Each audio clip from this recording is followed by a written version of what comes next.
প্রিয় শিক্ষার্থীবৃন্দরা, আসসালামু আলাইকুম। লার্নিং ম্যাথের পক্ষ থেকে সবাইকে শুভেচ্ছা। আজকে আমরা এখানে ষষ্ঠ শ্রেণীর পঞ্চম সপ্তাহের অ্যাসাইনমেন্ট গণিত বিষয় নিয়ে আলোচনা করব।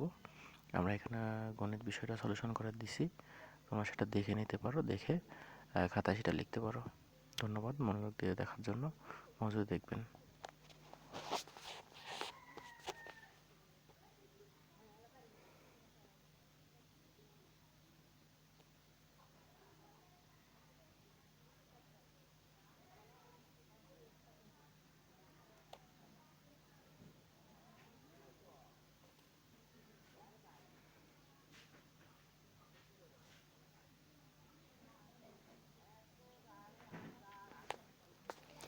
খ নম্বর অঙ্কে মোট আম হচ্ছে 250টি, পচে গেল 25টি। ভালো আম সংখ্যা থাকবে 250 থেকে আমরা 25টি মাইনাস করবো, তাহলে হচ্ছে 225টি। 225টি আমের মধ্যে ভালো আছে 225টি। একটি আমের মধ্যে ভালো আছে, কম হবে, কম হলে ভাগ হয় আমরা জানি।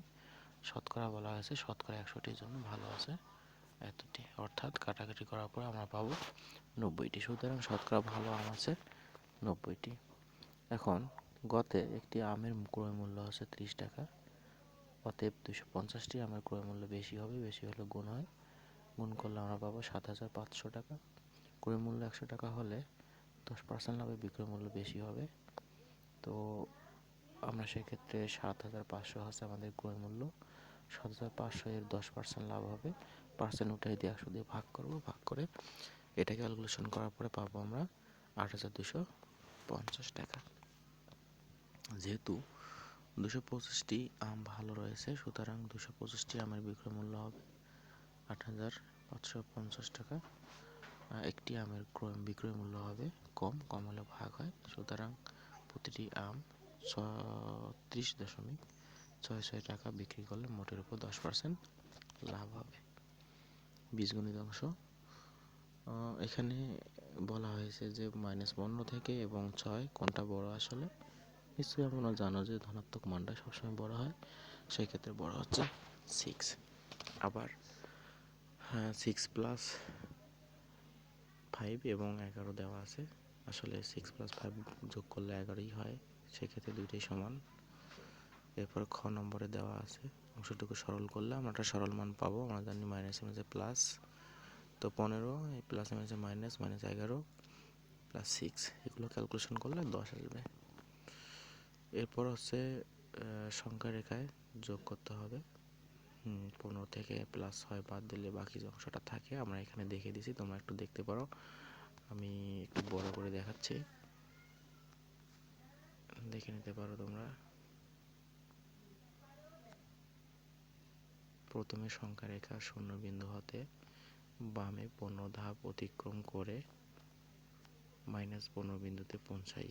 তারপর -15 বিন্দু থেকে ডান দিকে 6 ধাপ অতিক্রম করে -9 বিন্দুতে পৌঁছাই। সুতরাং -15 ও 6 এর যোগফল হবে -9। গতে আছে 11 থেকে 6, অর্থাৎ প্রথমে সংখ্যা রেখা শূন্য বিন্দু হতে ডান দিকে 11 ঘর অতিক্রম করব, করার পর তারপর +11 বিন্দু থেকে বাম দিকে 6 ধাপ অতিক্রম করে +5 বিন্দুতে পৌঁছাবো। তাহলে আমরা 11 থেকে 6 ঘর বাদ দিলে পেয়ে যাব +5 ঘর।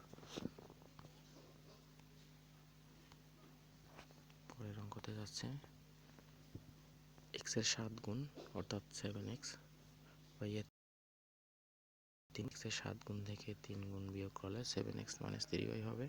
খ a b এর গুণফল ab, c এর 8 গুণ 8c, গুণফলের সাথে c এর 8 গুণ যোগ ab প্লাস 8c। এরপর a ও b এর যোগফল a প্লাস b আমরা জানি, x থেকে y বিয়োগ করলে x - y, a O b এর যোগফলকে x - y এর বিয়োগফল দ্বারা ভাগ, অর্থাৎ a প্লাস b ভাগ হচ্ছে x - y। দেওয়া আছে একটি বইয়ের দাম 20 টাকা হলে 10টি বইয়ের দাম নিশ্চয়ই 10 টাকা হবে। আবার একটি খাতার দাম এই টাকা হলে 4টি খাতার দাম 40 টাকা হবে, গুণ হবে। সুতরাং 10টি বই ও 4টি খাতার মোট দাম হবে, যোগ করব। দেওয়া আছে একটি খাতার দাম এই টাকা, 8টি খাতার দাম 8 টাকা। আবার একটি বইয়ের দাম 20 টাকা, 6টি বইয়ের দাম আছে 6 টাকা, এবং একটি কলমের দাম 3 টাকা, 9টি কলমের দাম আছে ন্যান্সি রেখা। ধন্যবাদ, আজকে এই পর্যন্ত। প্রিয় শিক্ষার্থী বন্ধুরা, ভালো থাকবেন, দোয়া করবেন। আসসালামু আলাইকুম।